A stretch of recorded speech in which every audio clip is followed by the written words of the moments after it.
各位紐約朋友，上課啦！歡迎來到 S&G 英文教室黑板教學版。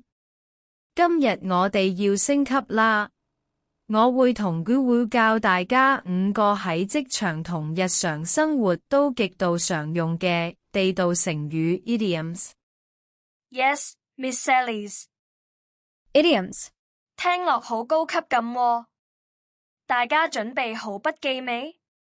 Let's go。 第一個成語係 in the loop。返工開會最怕錯過資訊。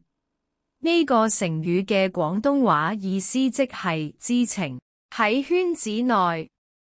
冇錯。例如返工開會，你想人哋一有最新進度就通知你，你可以同同事或者老闆講 Keep me in the loop。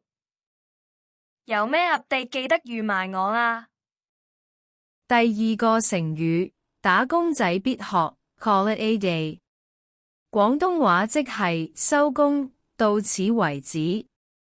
句我最鍾意，例如我哋拍片拍到半夜好攰， Sally 就會同我講 Let's call it a day， 即係話今日做到呢度啦，收工返屋企瞓覺。第三個成語，如果一件事情仲未有定案，我哋會用 up in the air， 就好似啲嘢拋咗上天仲未跌落嚟咁。廣東話即係懸而未決，未定實。例如你問我週末去唔去曼哈頓食飯，如果我仲未約實啲朋友，我就會答你 Plans are still up in the air， 即係仲未 confirm 啊。第四個成語，想長話短說，總結重點嘅時候就可以用 in a nutshell。廣東話即係一言以蔽之，簡單嚟講。通常當我問咗一大堆問題， Sally 嫌我長氣嗰陣，佢就會總結一句 In a nutshell, it's simple， 即係話簡單啲講，件事好容易啫。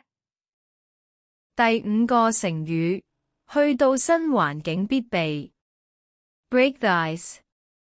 廣東話字面解都係一樣，即係打破隔閡、破冰。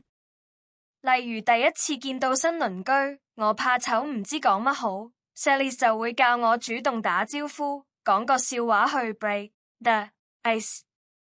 今日呢5個超實用嘅英文成語，大家記低咗未呢？